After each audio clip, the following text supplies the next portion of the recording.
की आम्ही 15 मिनिटाचा लाईव्ह फ्री दिला होता. तर तिनं क्लोथिंगचं लाईव्ह केलं, साडीजचं. तिचं टायअप झालं मॉलवाल्यासोबत आणि 1.25 लाखाचा बिझनेस ग्रुप जॉईन केलात. आणि तुम्हाला वाटतंय की मला जॉब पाहिजे किंवा मला जॉब स्विच करायचा आहे, लोक ट्रोल करतील की एवढं चांगलं चालू असताना हिला काय बुद्धी सुचली. मग हे डिजिटल वर्ल्ड जे आहे ते सगळं फसवं आणि आभासी आहे. या अजूनही आपण त्याच मागच्या मानसिकतेमध्ये आहे. सो आम्ही भीत ते केली, म्हणलं जास्त काही वाटलं तर डिलीट करू. आणि 8 दिवसानंतर तिनं तिच्या आईचं आणि जे होणारं झालेले लग्न होतं त्याचे फोटो टाकले. इतकं सुंदर, म्हणजे इतकं डोळ्यात पाणी आलं मला. मम्मी माझी 75 इयर प्लस आहे. आता तिनं फेसबुक व्हॉट्सअप दोन्ही शिकली आहे. हो मला ओरडतो, मग म्हणतो की फेसबुकवर असते तुझी मम्मी दिवसभर. हो मला ग्रुप ऍडमिनची मम्मी आहे, अजून काय करणार आहे. ज्वेलरी, फॅशनेबल कुर्तीज, वेगवेगळ्या प्रकारच्या छान छान साड्या, त्याच्यानंतर तुमचे खडे, रत्न, सेकंड कार सेल, याच्यापासून अगदी न्यूट्रिशन, फिटनेस, मेकअप, ड्रेपरी पर्यंतच्या सगळ्या टिप्स ज्या आहेत ते पुरवणारे जे ऑनलाईन व्यवसाय आहेत त्यांच्या कंझ्युमर्सना आणि सेलर्सना ऑनलाईन प्लॅटफॉर्म पुरवणारा एक फेसबुक नेटवर्किंग ग्रुप आहे. एक तरुणी जिचा व्यवसाय खरं तर रेडिओथेरपी टेक्नॉलॉजिस्ट आहे, अशी तरुणी या ग्रुपचे ऍडमिनिस्ट्रेशन जे आहे ते अत्यंत चोखपणे बजावतीये. या ग्रुपचे जे मेंबर्स आहेत त्याची संख्या जवळजवळ 1.25 लाखापेक्षा जास्त आहे. इंद्रधनु रंग नवा, मातीला गंध हवा, मैत्रीण जणू हाकेला, म्हणते तू झेप घे, हा पंख माझा, कधी तू कधी मी ल्यावा. घरातला कुटुंबीय आजारी आहे म्हणून शुश्रूषेसाठी मदतनीस हवी आहे, पासून उद्या लेकाचा बर्थडे आहे, काय रिटर्न गिफ्ट देऊ ग, अशा सगळ्या प्रश्नांना लीलया उत्तर पुरवणाऱ्या या ग्रुपचं नाव आहे महाराष्ट्र लेडीज असोसिएशन. आज भेटूया या ग्रुपच्या ग्रुप ऍडमिनला, सौ अभिलाषा बेलुरे यांना. नमस्कार अभिलाषा, कोड ब्रेकर मध्ये तुझं मनापासून स्वागत. मनापासून धन्यवाद, तुम्ही मला कोड ब्रेकर मध्ये बोलवलं. आम्हाला खूप आनंद होतोय की तू आज कोड ब्रेकरला आली आहेस आणि तुझी जी जर्नी आहे, एक नोकरी करणारी मध्यमवर्गीय स्त्री ते एका 1.25 लाखापेक्षा जास्त मेंबर्स असणाऱ्या फेसबुक ग्रुपची ऍडमिन, ही जर्नी आम्हाला तुझ्याकडून जाणून घ्यायची आहे.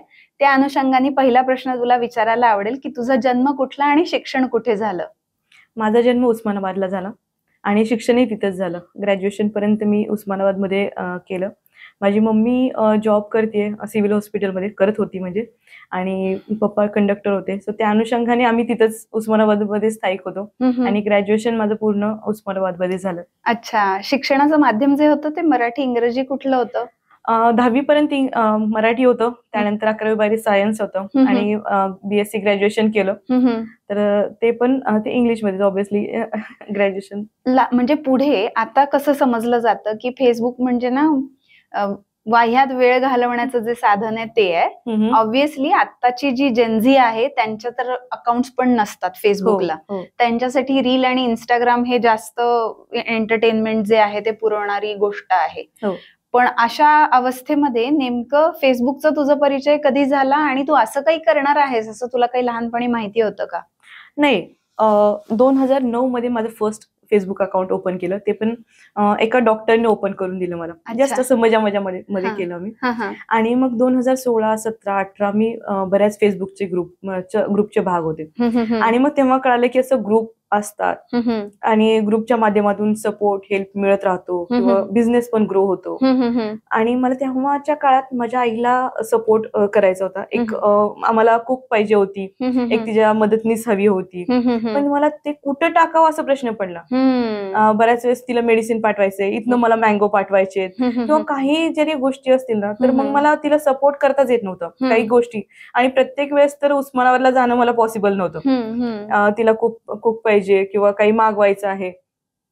अशा वेळेस मी विचार केला की आतापर्यंतचे सगळे ग्रुप फक्त एरिया पुरते आहेत किंवा सिटी पुरते आहेत. सो असा काहीतरी ग्रुप बनवूया की जे पूर्ण महाराष्ट्राला कनेक्ट करेल आणि संपूर्ण महाराष्ट्र एका छताखाली, असं एक स्वप्न पाहिलं मी. आणि मग त्या ग्रुपचा उगम म्हणजे मला वाटतं 7 ऑगस्ट 2018 रोजी ग्रुप ओपन केला मी. 2009 पासून 2018 पर्यंत मला माहितीये की तुझ्या पर्सनल आयुष्यामध्ये पुलाखालून बरंच पाणी गेलेलं असणार. खूप खूप. ज्या वेळेला तू ग्रॅज्युएशनला होतीस तेव्हा, म्हणजे ह्या दरम्यान तुझं पर्सनल लाईफ जे आहे ते कसं, लग्न कधी झालं? माझं लग्न 2000 मध्ये झालं. BSc झालं की म्हणजे MSc ला मी अप्लाय पण केलं होतं औरंगाबादला. पण घरच्यांचं असं होतं की मी उस्मानाबाद सोडून कुठे जायचं नाही, डायरेक्ट लग्न करून तू पुढचं शिक्षण घे असं होतं. सो मग मला त्यांच्या पुढे जाताच आलं नाही. मग मी 2000 मध्ये लग्न झालं. 2005 मध्ये माझा मुलगा जन्म झाला. लग्न झालं ते कसं, अरेंज मॅरेज होतं की लव्ह मॅरेज होतं? मी म्हणेल की लव्ह प्लस मॅरेज अरेंज होतं. आणि आमच्या सिलेक्टिव्ह मध्ये ते होते आणि त्यांचं ट्रेनिंग चालू होतं टाटा मेमोरियलला. आणि ते भेटण्यासाठी मम्मीकडे आले. म्हणजे ऑब्व्हियसली त्यांच्याही मनात सुप्त इच्छा होती आणि बऱ्याच जणांकडनं मला कळालं होतं की म्हणजे आहे त्यांच्या मनात. फक्त मी एक इनिशिएटिव्ह घेतला, मी प्रपोज केलं आणि त्यांनी एक्सेप्ट केलं. आणि मग घरच्यांनाही कळालं, मग घरच्यांनी पण एक्सेप्ट केलं आणि मग 2000 मध्ये लग्न लावून दिलं, म्हणजे लागलं.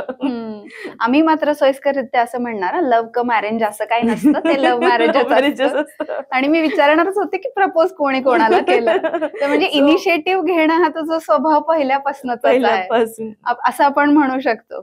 नाही, ऍक्च्युअली एक इन्सिक्युरिटी होती. ते ट्रेनिंगला चालले होते मुंबईला आणि मुंबईच्या पोरी खूप फास्ट असतात आणि मी उस्मानाबादची मुलगी. म्हणलं आता जर हे स्थळ गेलं किंवा आता जर हा सुस्वभावी मुलगा गेला तर मग मला माहित नाही की कोणाशी होईल, काय होईल आणि पुढचं कसं गणित होईल.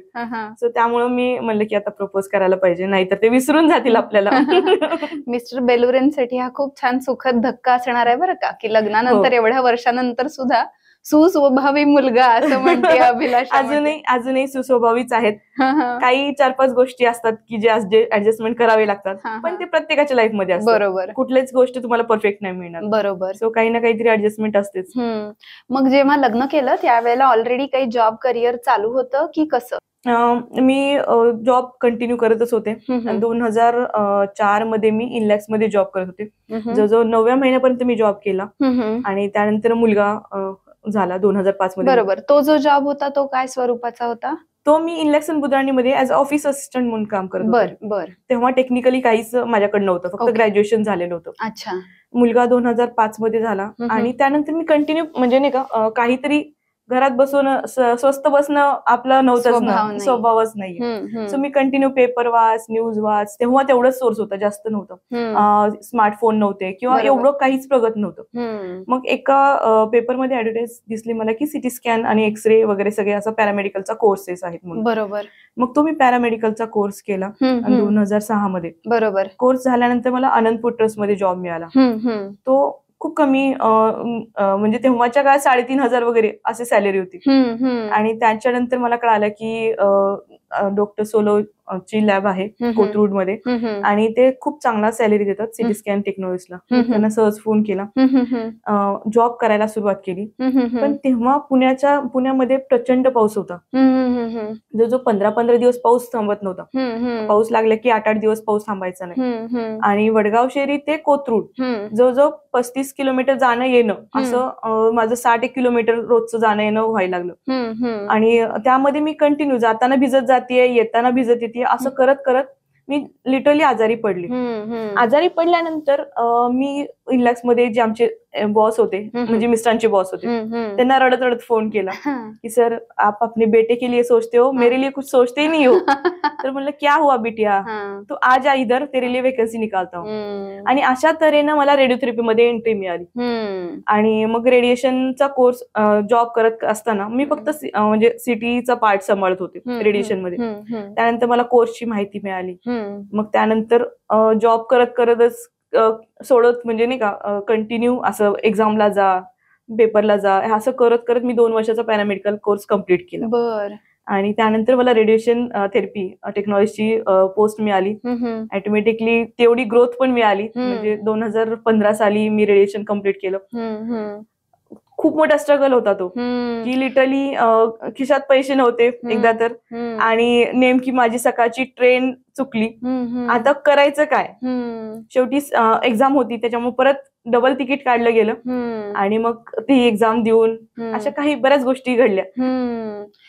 पहिला जो छोटा कोर्स जो केलेला होता CT जॉब scan. मिळण्यासाठीचा, तो पण लग्नानंतरच केला की तो पण लग्नानंतरच केला. ओके. तो पण लग्नानंतर. त्यानंतर मी अजून पण कॉम्प्युटर पण माझा आवडीचा विषय होता. अच्छा. सो तो पण म्हणजे कंटिन्यू काही ना काहीतरी शिकत होते मी.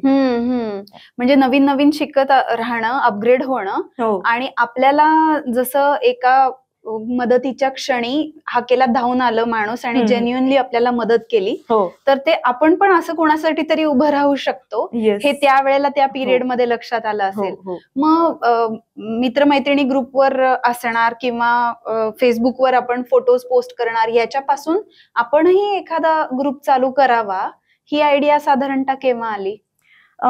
जेव्हा मी बघितलं ना की सगळे सिटी वाईज ग्रुप आहेत, एरिया वाईज ग्रुप आहेत, पण कुठलाही महाराष्ट्राला कनेक्टेड असा ग्रुप नाहीये. आणि माझ्यासारखे अनेक लेडीज ज्या मुली आहेत त्या छोट्या शहरातून पुण्यामध्ये येतात किंवा अजून दुसरीकडे जातात जॉबसाठी.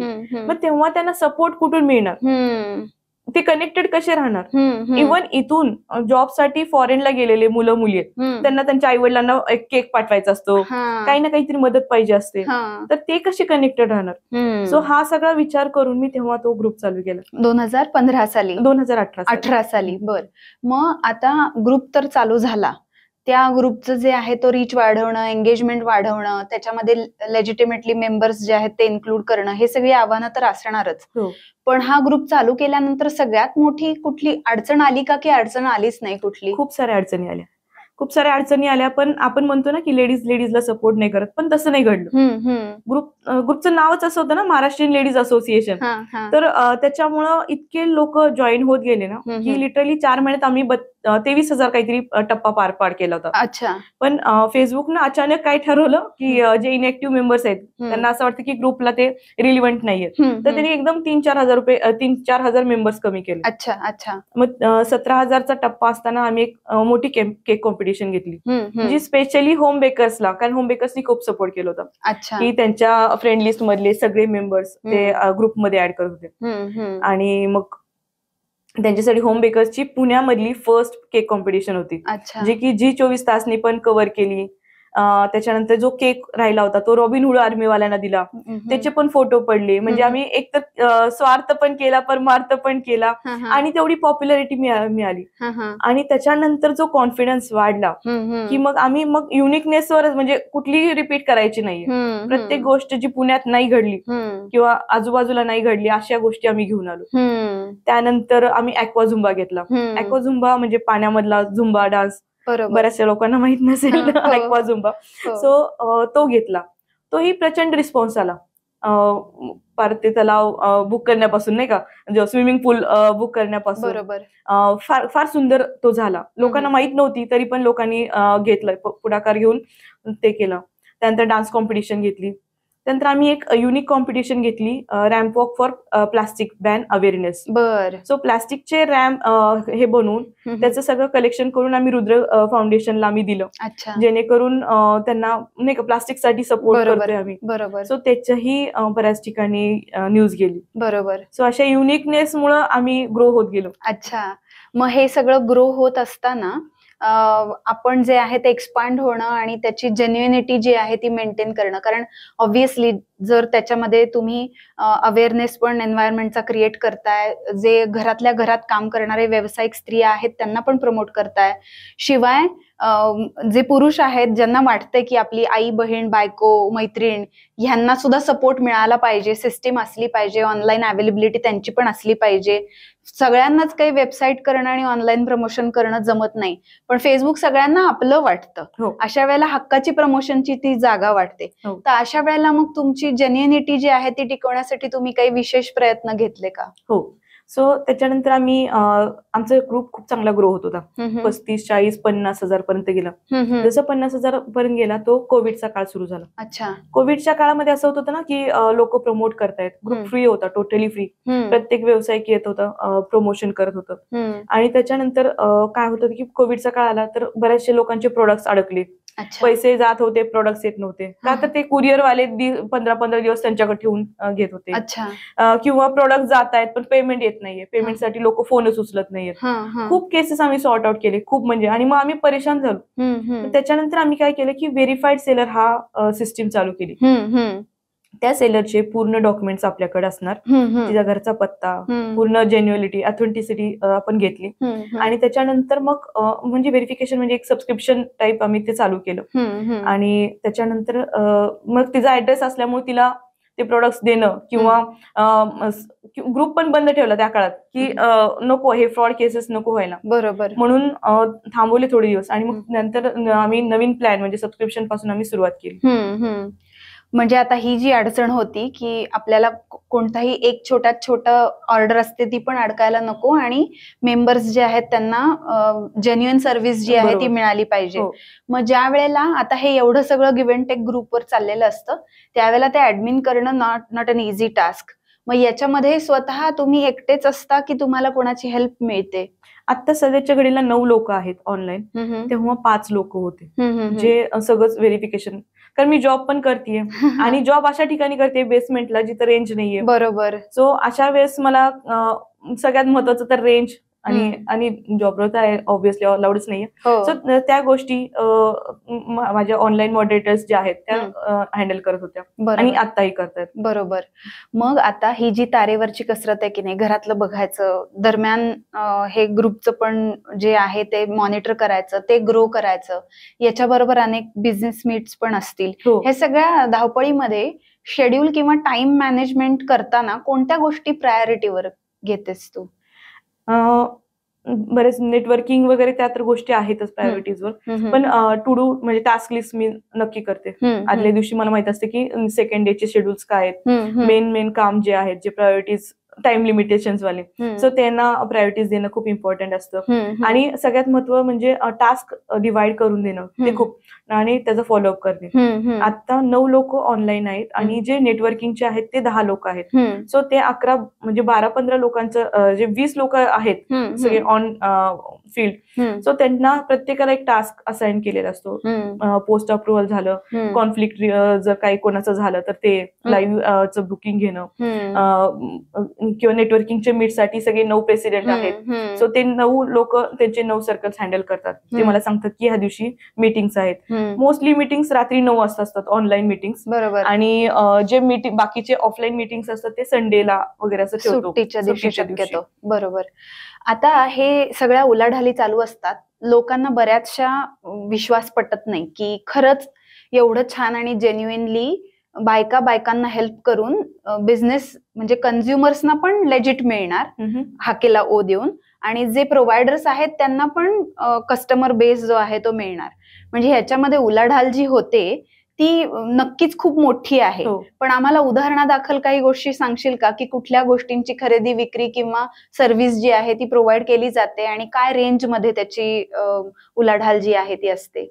हो, आपल्या ग्रुपवर जो सनराईड प्रोडक्ट्स म्हणजे उन्हाळी पदार्थापासून गुडविल मोटर्स किंवा मोटार सेलिंग असे सगळेच ब्रँड प्रमोट होतात. तर त्यामध्ये काय होतं की ज्वेलरी वाले, क्लोथिंग वाले त्यांच्याकडे व्हरायटी ऑफ प्रोडक्ट्स खूप जास्त असतात. बऱ्याच वेळेस ते प्रोडक्ट टाकण्यापेक्षा लाईव्ह सेल करतात. तर लाईव्ह जाऊन जवळजवळ लाखाच्या उलाढाली होतात. एक जेन्युअली उदाहरण सांगते की आम्ही 15 मिनिटाचा लाईव्ह फ्री दिला होता. तर तिनं क्लोथिंगचं लाईव्ह केलं, साडीचा. तिचं टायअप झालं मॉलवाले सोबत आणि 1.25 लाखाचा बिझनेस दर महिन्याला तिला मिळत गेला. आणि मग मोटर्स, गाडी तर खूप गेल्या, म्हणजे गाडींचा जो आहे सनराईड प्रोडक्ट्स तर आहेच आहे. आता लोकांना वेळ नाहीये, मल्टिपल गोष्टी करतात, मल्टिपल गोष्टीमध्ये ऍक्टिव्ह आहेत. बरोबर. सो ह्या सगळ्या गोष्टी म्हणजे सगळ्यांना बिझनेस मिळतोय. बरोबर. आणि आपण जेव्हा एक इव्हेंट करतो तेव्हा अजून 10 लोकांना बिझनेस मिळतो. बरोबर. सो खूप साऱ्या गोष्टी आहेत अशा की ज्यामधून खूप बिझनेस मिळतोय. हो ना. मग आता ज्या वेळेला ह्या अशा जेन्युइन प्लॅटफॉर्मवर येण्याची इच्छा असते, स्पेसिफिक महाराष्ट्रीयन लेडीज ग्रुप आहे, असोसिएशन आहे आपलं, ह्याचा बिझनेस नेटवर्किंगची पण साईड याला आहे. तर बोलताना 1-2 वेळेला तू म्हणालीस की मुंबईला जाताना नवऱ्याला सोडताना इन्सिक्युअर होतीस, शिवाय माझ्यासारख्या खेड्यातून आलेल्या मुलींना शहरामध्ये हक्काची जी मैत्रीण आहे हाक मारायला पाहिजे ह्या कन्सेप्ट मधून आलं. आता ह्या क्षणी ज्या मुली खेडेगावातून शहरात येतात किंवा ऑलरेडी खेडेगावात आहेत आणि ज्यांना असं वाटतं की आपले पंख जे आहेत त्याला उडण्यासाठी आकाश जे आहे ते फक्त आपण शहरात असलो, इंग्रजी माध्यमात शिकलो किंवा कॉस्मोपॉलिटन वातावरणात वाढलो तरच आपल्याला काहीतरी स्कोप आहे, असं काही मुलींना अजूनही जर वाटत असेल तर त्यांना तू काय सांगू इच्छितेस? MLA ग्रुप सो फेसबुकवर सर्च करा MLA महाराष्ट्रीयन लेडीज असोसिएशन आणि ग्रुप जॉईन करा. जॉईनिंग फ्री आहे. आणि आता खरं सांगते की 1,32,000 मेंबर्स आहेत. प्रत्येकामध्ये एक स्पार्क असतो, फक्त त्यांना एक्सपोजर मिळायला पाहिजे. बरोबर.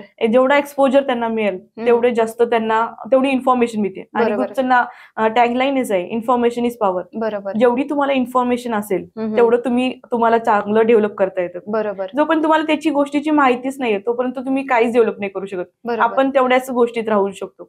सो आता खूप सारे सासवड, बार्शी, उस्मानाबाद सगळे लोक जॉईन होत आहेत. बरोबर. आणि जेव्हा मी त्यांना भेटते ना तेव्हा ते सांगतात की अरे मी तुमची ती पोस्ट पाहिली होती, अरे तुमचं खूप छान चालू आहे, अरे हा मूवी घेताय का. म्हणजे खूप वेगळ्या गोष्टीमध्ये आम्ही हात घातलाय ना. सो त्यांनाही तो एक्सपोजर मिळतोय.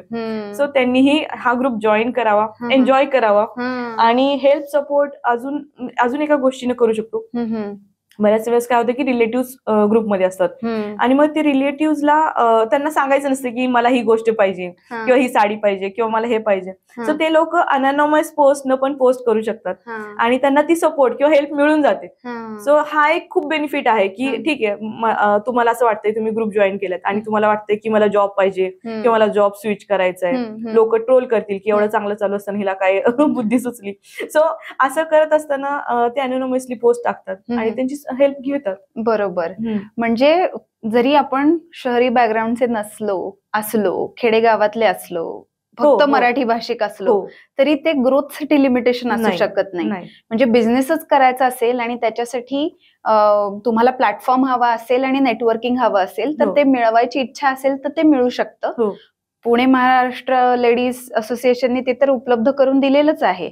पण तुम्ही शोधलं तर तुम्हाला सगळ्या पद्धतीने मदत जी आहे ती मिळू शकते असं तुम्हाला सांगायचंय. तर आता इथून पुढे म्हणजे काय उद्दिष्ट आहेत किंवा काय काय करू इच्छित MLAच्या थ्रू? अच्छा, खूप सारे उद्दिष्ट आहेत. सगळ्यात पहिल्यांदा तर मला लहान उद्योजिका ज्यांचं सुरुवात आहे त्यांना सपोर्ट करायचंय. जे मीडियमला आलेत त्यांना त्यांच्या अजून फ्रँचायझीज ओपन व्हावेत आणि त्यांची अजून ग्रोथ व्हावी ह्यासाठी मी प्रयत्न करते. सो प्रत्येकाला सांगते की तुम्ही फ्रँचायझी लेवलला जा. एक शॉप असेल तर दुसरं शॉप करा. तुमचं बिझनेस ऑटोमेटेड मोडला जाऊ द्या. जिथं तुम्ही नसलात, तुम्ही जरी तिकडं गोव्याच्या बीचवर एन्जॉय करत असला तरी तुमचा बिझनेस चांगला चालायला पाहिजे. सो हे सगळं तुम्ही करा. त्यासोबत आम्ही नेटवर्किंगवर पण फोकस करतोय. नेटवर्किंग जरी आता फेसबुक हा हे असेल डिजिटली असेल तरी व्हर्च्युअल मीटिंग्स आम्ही करतो. सो नेटवर्किंगच्या माध्यमातून आम्हाला पूर्ण महाराष्ट्रामध्ये नेटवर्किंग पसरवायची आहे. येतात बाहेरून पण लोक येतात पण आम्हाला तुमच्या एरियामध्ये येऊन तेवढी अवेअरनेस नाहीये तर तो अवेअरनेस तिथं क्रिएट करायचा आहे. त्यासोबत एक्झिबिशन्स वर पण फोकस आहे. एक्झिबिशन पण करायचे आम्हाला बऱ्याच ठिकाणी. सो हे सगळे फ्युचर प्लॅन्स आहेत. बरोबर. भरपूर सगळे फ्युचर प्लॅन्स जे आहेत तुडुंब भरलेले असताना उत्साही गोष्टी ज्या आहेत मध्ये MLAचे जे प्रेरणा अवॉर्ड्स झाले त्याला मला उपस्थित राहता आलं आणि बघता आलं की किती छान पद्धतीने सगळ्या जणी मिळून एकमेकांना इन्स्पायर करून एकमेकांना धरून जे आहेत ते ग्रो होतात. अशा वातावरणामध्ये मला माहिती आहे सक्सेस स्टोरीज खूप असणार. MLAतून छोट्या स्तरावरून मोठ्या स्तरावर गेलेल्या ज्या उद्योजिका आहेत त्यांच्या, पण तरी पण तुझ्या लक्षात राहतील किंवा तुला आठवतील, सांगता येतील, आमच्याशी शेअर करता येतील असे काही 1-2 तुझ्या सक्सेस स्टोरी असतील ग्रुपमधून मोठ्या झालेल्या, ग्रो झालेल्या, तर त्या सांगशील? हो, तसे तर खूप सारे आहेत. आता रिसेंटलीच एक हँडमेड ज्वेलरीमध्ये जिने सुरुवात केली होती. सो त्या लोकात खरंच स्पार्क असतो. म्हणजे मी म्हणलं ना प्रत्येकामध्ये स्पार्क असतो. सो हँडमेड ज्वेलरी घरात ती जस्ट असे बघून करत होती. त्याच्यानंतर ती वाढत गेलं, फ्लावर ज्वेलरीमध्ये आली, कस्टमाइज ज्वेलरीमध्ये आली, एक्झिबिशन्स केले, नेटवर्किंग केलं आणि त्यानंतर तिनं आत्ता काल परवाच तिनं शॉप ओपन केलं. सो शॉप ओपन करणं एवढं सोपं नाहीये, एवढी मोठी इन्व्हेस्टमेंट करणं. तर ते खूप मोठी सक्सेस स्टोरी आहे. बरेच लोक आहेत. मग ब्युटिशियन झालं किंवा ब्युटिशियनच्या माध्यमातून एक लेडी आली होती जी फक्त साडी ड्रेपिंग साठी आली होती. तिला जास्त ओळख नव्हती. हळूहळू ती साडी ड्रेपिंग मधनं ब्युटिशियन मध्ये आली. म्हणजे ब्युटिशियन होतीच पण फक्त साडी ड्रेपिंग साठी आली होती. पण ग्रुपमध्ये व्हिजिबिलिटी वाढत गेली. त्याच्यानंतर ती पुढे होत होत तिला फार फॉरेनची ट्रिप करून आली एखाद्या मोठ्या ब्रँड सोबत. सो अशा खूप सारे सक्सेस स्टोरीज आहेत माझ्याकडे. ह्या सगळ्या लेडीजना ग्रो होण्यासाठी मदत करताना आपण वाढत वाढत आलो, आपल्याला मदतीची गरज पडली, आपल्याला मदत मिळाली, आता ती दुसऱ्यांना मिळाली पाहिजे. ह्या सगळ्या तुझ्या पर्सनल प्रवासाचा रिफ्लेक्शन किंवा इम्पॅक्ट जो आहे तो दिसतो. पण असेही म्हणणारे लोक कमी नाही आहेत. सारखं मोबाईलला चिपकून पडलेली असती आणि काही ठेवलेलं नाहीये त्या फेसबुकमध्ये आणि इंस्टाग्राम आणि त्या व्हॉट्सअपमध्ये, आणि त्याच्यातून फक्त नुकसानच होतं, काही प्रोडक्टिव्ह होत नाही. तर बोलताना तू मला सांगितलं होतंस की फेसबुक, व्हॉट्सअप, इंस्टाग्राम सगळ्या माध्यमातून, लिंक्डइनवर तर ऑफिशियली लोक जातातच, एक्स मध्येही बरंच काय काय चाललेलं असतं. तर अशा काही टिप्स देऊ इच्छितेस का प्रेक्षकांना की ह्या सगळ्या माध्यमातून व्यवसाय करणं कसं शक्य आहे? ओके. सो फेसबुक, इन्स्टावर जे कुणी असं म्हणत असेल की व्हॉट्सअप, त्या तिन्ही गोष्टीवर किंवा मोबाईलला चिटकून असतं, तर आपण शिकतो कशातून? आपल्याला कुठलीही अकॅडमी नाहीये फेसबुक शिकण्यासाठी किंवा इंस्टाग्राम शिकण्यासाठी. इंस्टाग्रामचे कोर्सेस आहेत, पण किती लोक जेन्युअली इंस्टाग्राम शिकतात? सो तुम्हाला शिकायचं आहे हे स्क्रोलिंग करूनच, की ह्याने प्रमोशन कसं केलं, मग आपल्याला अजून काय युनिकनेस करता येईल. आणि ह्या सगळ्या गोष्टी आता जगात पेपर वाचणं खूप कमी झाले. पेपर सुद्धा फेसबुकवर यायला लागलाय, इव्हन डिजिटली यायला लागलाय. फेसबुकवर सगळ्या न्यूज यायला लागल्या, न्यूजचे चॅनल्स प्रमोट व्हायला लागले. बरोबर. जर ऍक्टिव्ह क्लायंट तुमचा फेसबुक आणि इन्स्टाच्या माध्यमातून मिळत असेल किंवा व्हॉट्सअपवर चालू असेल, बल्क मेसेजिंग चालू आहे, सो एवढं सगळ्या जर गोष्टी तुम्हाला फेसबुकवरनं लाखो काय करोडच्या उलाढाली होत असतील, तर का नाही त्या मोबाईलला चिटकून राहायला पाहिजे? मग हे डिजिटल वर्ल्ड जे आहे ते सगळं फसवं आणि आभासी आहे. या पार्श्वभूमीवर, म्हणणाऱ्यांच्या पार्श्वभूमीवर, खरं जीवाभावाच्या मैत्रिणी ज्या आहेत त्या मी MLA मध्ये एकमेकींना भेटलेल्या बघितल्या, तर खरी मैत्री जी आहे ती डेव्हलप होते दोन खऱ्या माणसांमधली. ह्याचं एखादं उदाहरण सांगशील का? हो, असं खूप वेळेस होतं की MLA मुळे आम्ही भेटलो आणि आज ती माझी चांगली क्लायंट आहे किंवा क्लायंट होती आणि नंतर आता बेस्ट फ्रेंड झाली आणि बऱ्याच गोष्टी आम्ही एकत्र करतो. असे खूप सारे उदाहरण आहेत MLA मध्ये. नेटवर्किंगच्या माध्यमातून फार म्हणजे ती एखादी जर आजारी असेल ना, तर लिटरली आम्ही सगळेचे सगळे त्यांना भेटायला जातो, विचारपूस करतो. एखादी जर जागे नसेल, व्हॉट्सअपवर जर ऍक्टिव्ह नसेल, तर तिला विचारतो का ग तू बरी आहेस ना? सो हे जे झालंय ते खरंच म्हणजे आपण म्हणतो ना व्हर्च्युअल, पण आपण शक्य नाही की प्रत्येकाला प्रत्येकाच्या घरी जाऊन विचारपूस करू, तेवढा वेळच नाहीये आणि टाइम डिस्टन्स पण एवढं जास्त. सो ह्या आभासी दुनियामधून खूप सारे चांगले रिलेशन मेंटेन झालेत. बरोबर. आणि खूप लोकांनी खूप जास्त अचिव्हमेंट केली आणि चांगली गोष्ट ही गोष्ट. बरोबर. सो सोशल मीडियाला तुम्ही असं कमी लेखू नका की मी तर बाई फेसबुकवर नाहीच आहे असं म्हणणारी पण लोक असतात. मग मला त्यांची क्यू येते, तुम्ही का नाही येत फेसबुकवर? कारण सगळ्यात जास्त उलाढाली तर त्याच्यावरच होतात ना, सगळ्यात जास्त नॉलेज तर तुम्हाला त्याच्यावरच मिळतं ना, सगळ्यात जास्त पैसा त्याच्यावरच कमवतात. लास्ट वीकची एक सक्सेस स्टोरी सांगू इच्छिते. एकीने लाईव्ह केल्यानंतर तिला बल्क 100 टॉवेलची ऑर्डर्स आली आणि त्यासोबत अजून बऱ्याच गोष्टीची ऑर्डर्स मिळाली, पण ते सगळं बल्कमध्ये होतं. तर लिटरली तिनं फोटो बिटो टाकून तिनं thank you, gratitude to MLA group, even पेजवर पण असेल ते. एकाला जॉब पाहिजे होता, तिनं मिस्टरसाठी जॉब शोधत होती. लोकांनी जेन्युअली हेल्प केली, तिच्या मिस्टरना जॉब मिळाला आणि आता त्यांचं घर त्याच्यावर चालतंय. सो हे सगळ्या गोष्टी जर तुम्हाला फेसबुकवरनं मिळतायत विदाऊट एनी एफर्ट्स, घरात बसून, तर का नाही करायचं? करायला पाहिजे. बरोबर. फेसबुकवरनं नवरे मिळतात का? हो, मिळतात, पण ते एखादं वेगळं उदाहरण सांगशील? खूप छान उदाहरण आहे माझ्याकडे. 2 मुली होत्या, दोघींचे लग्न झाले. मम्मी विधवा होती त्यांची. मम्मी कमी वयातली होती, साधारण 48 अराउंड असेल. लहान बहिणीला असं वाटलं की आता आपण दोघी लग्न होऊन जाणार, आईचं कसं होणार, आई कशी राहणार एकटी आणि वय पण कमी. तर त्यांनी चक्क लग्नासाठी हे टाकली, पोस्ट टाकली. आम्ही सगळे टेन्शन मध्ये की आम्ही मॉडरेशन टीम मध्ये ती पोस्ट आली, लिंक पाठवली, मॅडम ह्याची पोस्ट आहे, अप्रूव्ह करू का? खूप टेन्शन मध्ये की आता करायची केली तर लोक काय ट्रोल करतील, कसं घेतील, की आईचं लग्न लावून द्यायला लागलं, खूप मोठ्या झाल्यात काय मुली. सो असं करू शकतात ना, कारण अजूनही आपण त्याच मागच्या मानसिकतेमध्ये आहे. सो आम्ही भीत ते केली, म्हणलं जास्त काही वाटलं तर डिलीट करू. आणि 8 दिवसानंतर तिनं तिच्या आईचं आणि जे होणारं झालेले लग्न होतं त्याचे फोटो टाकले. इतकं सुंदर, म्हणजे इतकं डोळ्यात पाणी आलं मला. आणि ती मुली थँक्स टू ग्रॅटिट्यूड MLA वगैरे सगळं तिने पोस्ट टाकली, की म्हणजे जर करायचं म्हणलं, ठरवलं तर काही होऊ शकतं. आणि त्या मुलींनी एवढा सुंदर विचार केला. पण आत्ताच्या घडीला काय झालं की मॅट्रिमोनियलच्या पोस्टमध्ये काय होतं की सगळे हे येतात ना, क्रेडेन्शियल त्यांचे सगळे पर्सनल हे जातात. बरोबर. सो कम्युनिटी स्टँडर्डच्या अपोजिट आहेत. बरोबर. त्याच्यामुळे आम्ही ते अप्रूव्ह नाही करत. पण तेव्हाच्या काळात ती एक सक्सेस स्टोरीज होती. त्यानंतर खूप, म्हणजे आम्ही एक दिवसच ठरवला होता की संडेला तुम्ही सगळे तुमचे स्थळ टाका, आणि ते अप्रूव्ह होत होतं आणि त्यांचे लग्न पण जुळत होते. म्हणजे आपण म्हणतो ना की पूर्वी घरांची सगळ्या दारं उघडी असायची, आता घरांची दारं बंद असतात आणि 4 खोल्यांमध्ये 4 लोक 4 मोबाईलच्या समोर बसलेले असतात. माणसाचा माणसाशी एवढा संपर्क कमी झालेला असला तरी त्या मोबाईल स्क्रीनच्या मागे बघणारा पण माणूसच आहे. ही गोष्ट लक्षात ठेवून तुम्ही एकमेकींना धरून जे काही नेटवर्क उभं केलंय, आणि तुम्ही सगळ्याच जणी एकमेकींच्या स्वतःच्या पर्सनल लाईफ मध्ये बिझी असल्या तरी एकमेकींना प्रमोट करणं आणि मदत करणं हे ब्रीदवाक्य घेऊन पुढे जात आहे. या इन्फॉर्मेशन ही खरंच पॉवर असते, पण त्या इन्फॉर्मेशनचं नॉलेजमध्ये कन्व्हर्जन आणि नॉलेजचं लीडमध्ये कन्व्हर्जन जे आहे ते करता येणं कसं शक्य हे तुम्ही दाखवून दिलेत. त्याच्यामुळे आपलं MLA जे आहे ते खूप ग्रो व्हावं, मोठं व्हावं. जेवढे टप्पे तुम्हाला आता गाठायचे ते नक्की गाठावे, त्याच्यासाठी तर शुभेच्छा आहेतच. अजून जाता जाता एक प्रश्न विचारायला आवडेल की ह्या पद्धतीने या क्षेत्रात येऊ इच्छिणाऱ्या ज्या अजून महिला आहेत त्यांच्यासाठी काय करावं आणि काय करू नये याच्या संदर्भातल्या काही गोष्टी ज्या आहेत त्या सांगशील का? येस, नक्कीच. सो जरी तुम्ही जॉब करत असाल तरी तुम्ही तुमचा स्वतःचा एक बिझनेस स्टार्ट करा. बरोबर. छोटा मोठा कसाही बिझनेसमध्ये तुम्ही डिजिटल मार्केटिंग करू शकता. जर तुम्हाला इन्व्हेस्टमेंट करायचं नसेल तर रिसेलिंग करू शकता, काही पण तुम्ही सुरू करा.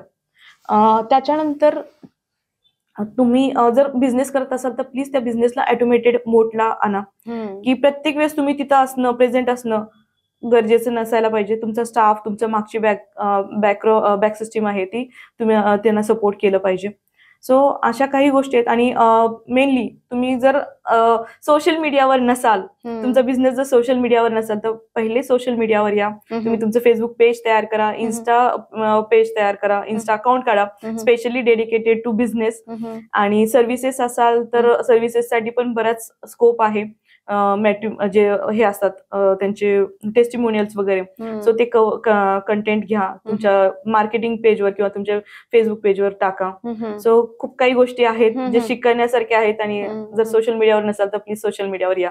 काही डोंट्स असतात का ह्याचे, की हे करू नये असं काही असतं का? बिझनेस इथिक्स भरपूर आहेत. त्यामध्ये डोंट्स मध्ये तुम्ही दुसऱ्याची कॉपी जशाची तशी करू नका. कॉपी करायची असेल तर काहीतरी तुमचं स्वतःचं स्पार्कलिंग काहीतरी टाका, तुमच्या मनापासून यायला पाहिजे. तिनं हे केलं म्हणजे मी पण हे करावं असं नाही, आणि त्यात मला सक्सेस मिळेल असं नाही. तिचा हा ज्वेलरीचा बिझनेस चालू आहे मग मला पण चांगलं स्कोप मिळेल, पण तिचं मन तिथनं आहे, तिची पॅशन आहे ती. बरोबर. तुमची पॅशन पहिले ओळखा आणि कॉपी करताना पण स्वतःचं डोकं लावा. बरोबर. सगळ्याच गोष्टी जशाच्या तशा कॉपी करू नका. खूपच छान, एकदम छोट्या ह्याच्यात तू सांगितलंस की grass is always greener on the other side. ते करताय, ते सक्सेसफुल होत आहे म्हणजे मी पण तेच करायला पाहिजे पेक्षा ती ते मनापासून करतेय म्हणून ती कदाचित त्याच्यात पुढे गेली आहे, तर मी पण अशी गोष्ट शोधावी की जी माझ्यातला स्पार्क जागा करेल. या सगळ्या प्रवासामध्ये कोणती शाबासकी जास्त महत्वाची वाटते किंवा मनापासून सुखावून जाते? सगळ्यात पहिले मला आईची शाबासकी. प्रत्येक पॉडकास्ट नंतर, प्रत्येक ह्याच्यानंतर, अवॉर्ड नंतर पहिले तिला फोन असतो. इव्हन अवॉर्ड डिक्लेअर झाल्यानंतर पण तिला फोन असतो. इव्हन पॉडकास्टला येणार असेल तरी मी तिचा आशीर्वाद घेतल्याशिवाय बाहेर पडत नाही. आणि झाल्यानंतर पण मला लिंक पाठव. मम्मी माझी 75 इयर प्लस आहे. आता तिनं फेसबुक व्हॉट्सअप दोन्ही शिकलीये. तिच्या डोळ्याला पण अजून एवढं जास्त हे दिसत नाही, पण तिने ती शिकलीये. आणि दिवसभर फेसबुकवर असते. भाऊ मला ओरडतो, मग म्हणतो की फेसबुकवर असते तुझी मम्मी दिवसभर. हो मला ग्रुप ऍडमिनची मम्मी आहे, अजून काय करणार आहे. सो छान आहे ना, म्हणजे शिकलं पाहिजे ना. ह्या वयात ती अपग्रेड होतीये, तर आपण का नाही. आईला मदत जी आहे ती पोहोचवता आली पाहिजे, म्हणून फेसबुकची आयडिया सुचणारी तू. आणि आता सगळं एक 4-5 वर्षांचा मोठा पिरियड जो आहे, भरपूर मोठ्या ग्रुपची ऍडमिन असणारी तू, म्हणून शाबासकी आईकडून मिळणारी तू.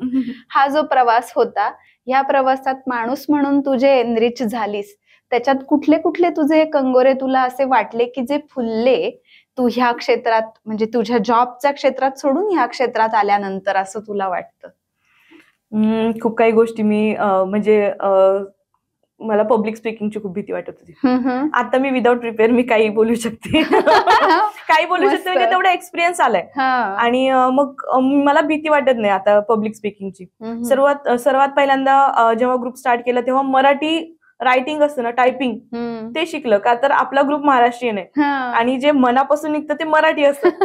सो पहिले मराठी टायपिंग शिकले. त्यानंतर टीम मॅनेजमेंट, टाइम मॅनेजमेंट ह्यावर पण फोकस केला.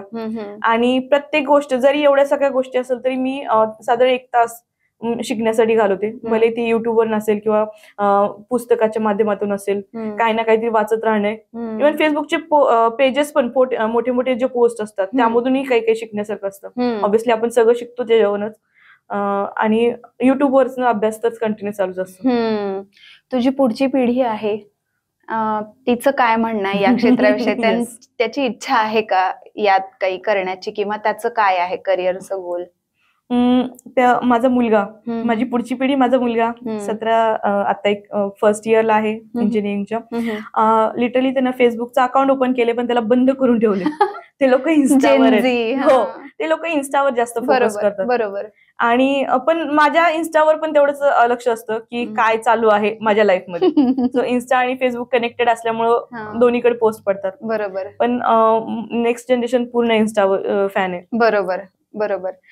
त्याला वाटतच असेल आई आपली जे आहे ते ऑनलाईनच्या याच्यामध्ये मी जे करत नाहीये ते ती करतीये. नक्कीच त्याला पण प्राऊड फील होत असेल ज्या वेळेला तो बघतो की तू, तुझ्या मैत्रिणी, तुझे क्लायंट्स, ग्रुप मेंबर्स हे सगळे मिळून एवढे प्रगती करतात, लोक आपल्या आईला ओळखतात, ही आपली आई आहे. नक्कीच त्याला प्राऊड फील होत असणार. जाता जाता एक शेवटचा प्रश्न, MLA जे आहे त्या गोष्टीचं कोणत्या गोष्टीमध्ये रूपांतर व्हावं, म्हणजे तुला काय झाल्यानंतर खूप आनंद होईल आणि आता हे सेल्फ रन होऊ शकतं असं वाटेल, असं काही आहे? असं काही नाहीये. ऍक्च्युली हे फेसबुक जे आहेत ते सगळे फॉरेन कंपनी आहेत शेवटी. सो मला नेटवर्किंगवर जास्त फोकस आहे. बरोबर. जेवढे जास्त नेटवर्क वाढेल तेवढं तुमचं नेटवर्क ऑटोमॅटिकली वाढेल. बरोबर. आणि हे मी सगळ्यांना सांगते, तुम्ही घरात टाइम स्पेंड करण्यापेक्षा अजून 4 लोकात जाऊन बसा. घरात रोजच आहे, तर 4 लोकात गेल्यानंतर 4 ओळखी होतात. त्यांच्या एक्सपिरियन्स वरनं आपण शिकतो, त्यांच्या कॉन्फिडन्स वरनं आपण कॉन्फिडंट बनतो. बरोबर. सो जेवढा जास्त एक्सपोजर मिळेल तुम्हाला तेवढं जास्त तुम्ही शिकता. बरोबर. सो माझं फक्त फोकस नेटवर्किंगवर. बरोबर. म्हणजे नेटवर्किंग जे आहे ते व्यवसाय वाढवण्यासाठी मुख्य आहे आणि फेसबुक हे त्याचं आता तू चूज केलेलं माध्यम आहे. नॉट नेसेसरी ते लॉंग लास्टिंग आणि फक्त एकच असेल असं. उद्या जर दुसरा चांगला पर्याय अवेलेबल झाला, त्याच्यापेक्षा मोठं ग्रो करण्याची त्याच्यातून संधी मिळाली, तर ते तू नक्की करणार आहेस. मग त्या बेसवर अकाउंट हॅक होऊन शून्य झालेले जे लोक असतात पुन्हा, त्यांना काय सल्ला देशील? सो त्यांच्यात ऑलरेडी तुमच्याकडे एक्सपिरियन्स आहे, सो त्या एक्सपिरियन्सवर तुम्ही परत डबल अकाउंट बूस्ट करू शकता, निश्चित करू शकता. आणि माझं एक म्हणणं आहे की कधीच तुम्ही एका सोर्सवर अवलंबून राहू नका, फक्त फेसबुकवर अवलंबून राहू नका. तुम्ही इन्स्टावर पण ग्रो व्हा, तुम्ही युट्यूबवर पण ग्रो व्हा. तुमच्या प्रत्येक दिशेने तुम्ही ग्रो होत राहा. नॉट ओनली फक्त एकच मॉनिटायझेशन, पब्लिसिटी म्हणा किंवा सगळ्याच गोष्टी तुम्ही ग्रो होत राहा. त्यामुळेच इव्हन सोर्सेस मध्ये पण इन्कम सोर्स कधीच एकावर अवलंबून राहिला नाही पाहिजे. 4 business at a time run होऊन तुम्ही नेटवर्किंग करण्याची तुमच्यात कॅपॅसिटी असली पाहिजे. बरोबर. आता हे सगळं सुपर वुमनचे आहेत फीचर्स, पण तुम्हाला करावं लागेल. आता जर तुम्हाला सर्व्हाइव्ह करायचं असेल तर कॉम्पिटिशन खूप वाढलेली आहे. खरं. सो तुम्हाला हे करावंच लागेल. बरोबर. ग्रुप जे आहे त्याच्यामध्ये ऍडमिशन घ्यायची असते किंवा त्याचं मेंबर व्हायचं असतं, तर त्याची सिस्टीम कशी आहे? त्यामध्ये आपण ग्रुप जॉईनिंग तर फ्री आहे. जर तुम्हाला प्रमोशन करायचं असेल तर 1 इयर, 2 इयर आणि लाईफ टाईम असे 3 मेंबरशिप ठेवलेले आहेत. बरोबर. 1 इयरची ₹1200 चार्जेस आहेत, पण त्यात सगळ्याच ह्याच्या सबस्क्रिप्शन चार्जेस मध्ये 4 दिवस प्रमोशन मिळतात, मंगळवार, गुरुवार, शुक्रवार आणि रविवार. बरोबर. सो 2 वर्षासाठी ₹1800 आहेत आणि लाईफ टाईम जोपर्यंत ग्रुप असेल तोपर्यंत ₹3000 चार्जेस आहेत. बरोबर. सो असं सबस्क्रिप्शन मॉडेल चालतं. मग काही रुपयांमध्ये एवढे मोठे लेजिट प्लॅटफॉर्म्स जर अवेलेबल होणार असतील तर मला माहितीये की कोड ब्रेकरचे जे दर्शक आहेत, जे स्पेसिफिकली फेसबुकवर ऍक्टिव्ह आहेत, ते याचा फायदा नक्कीच करून घेतील. फेसबुक म्हणजे काला अक्षर बॅच बरोबर, ते म्हाताऱ्यांचं असतं असं म्हणणारी जी जनरेशन आहे त्यांना फेसबुक हे फक्त माध्यम आहे. ह्याच्या व्यतिरिक्त अजून बरीच डिजिटल माध्यमं आहेत की जिकडे तुम्ही ग्रो होऊ शकता. हे तर तू ऑलरेडी सांगितलं, किंवा प्रॅक्टिकली सुद्धा नेटवर्क जे आहे ते ग्रो करता येऊ शकतं. प्रॉब्लेम असा आहे की काही ₹100 त्या प्रॅक्टिकली फिजिकली बिझनेस नेटवर्किंगची मेंबरशिप नसते. हा तुझ्या ग्रुपचा मोठा फायदा आहे असं मला वाटतं. तर तू जे हे इनिशिएटिव्ह चालू केलंयस, मोठ्या कष्टाने फुलवलंय, सगळ्या गोष्टी बांधून धरल्यात, म्हणजे त्या ज्या ओळी असतात ना, क्षितिज नवे रे क्षितिज नवे, क्षितिज नवे मज सतत बोलवी, साथीला सन्मित्र हवे. ते म्हणतात ना, जसं की मिळाली सन्मित्रांची साथ तर आकाशाला गवसणी घालणं अवघड नाहीये. अशा अनेक सक्सेस स्टोरीजची काय म्हणतात त्याला, बीज रुजवणारी तुझी जी छोटीशी इनिशिएटिव्ह आहे ती खूप मोठी व्हावी आणि तुला पाहिजे तसं घवघवीत यश जे आहे ते भविष्यात मिळावं. याच्यासाठी तुला खूप खूप शुभेच्छा. आणि कोड ब्रेकर मध्ये आलीस त्याबद्दल तुझे मनापासून आभार. लोकांना तू सोशल मीडियावर कुठे सापडशील ते फक्त आम्हाला सांग. ओके. सो मी मोस्टली फेसबुकवर आहे, जास्त ऍक्टिव्ह आहे, इन्स्टावर पण ऍक्टिव्ह आहे. आणि डॉक्टर शर्वरी, खरंच मनापासून धन्यवाद जे तुम्ही आम्हाला बोलवलंय आज, आणि खूप मजा आली मला तुमच्यासोबत बोलताना. फर्स्ट टाइम असं एकदम मस्त झालंय. Thank you so much. भेटूया परत.